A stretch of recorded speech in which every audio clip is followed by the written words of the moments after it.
రాసింది ఎవరు? వినయ్ చంద్ర మోదులై. వినయ్ చంద్ర గారు రాశారు. చూడండి.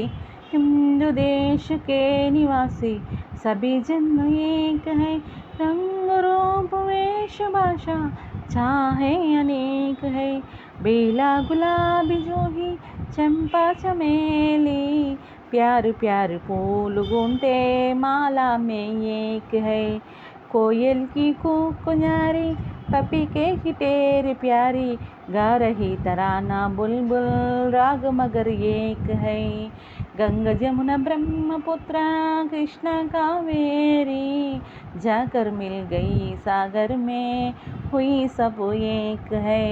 అందరం ఒకటే అన్నమాట. భారతమాతకి రంగురంగుల పువ్వులున్న, రంగురంగుల వేష భాషలున్న, రకరకాల మతాలు కులాలు వారికి చెందిన హిందూ దేశకే నివాసి అందరూ ఒకటే. పువ్వుల జాతి ఒకటే, మనుషుల జాతి ఒకటే, నదుల జాతి ఒకటే, అన్నీ కూడా సమానమని ఈ యొక్క పోయం యొక్క సారాంశమై ఉన్నది.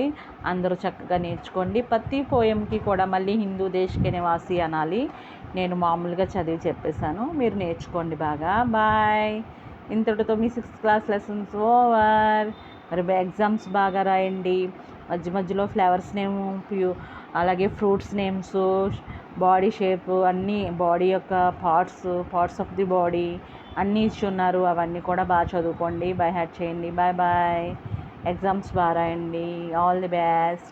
సబ్స్క్రైబ్ చేయాలి, లైక్ చేయండి, షేర్ చేయండి. స్పోకెన్ హిందీ బై రోహిణి మరి యొక్క ఛానల్ నేమ్ అయి ఉంది. అందరూ మీ ఫ్రెండ్స్ కూడా చూపించాలి. మరి యొక్క లెసన్స్ అన్నీ కూడా మీరు బాగా చదవాలని కోరుకుంటూ బాయ్ బాయ్.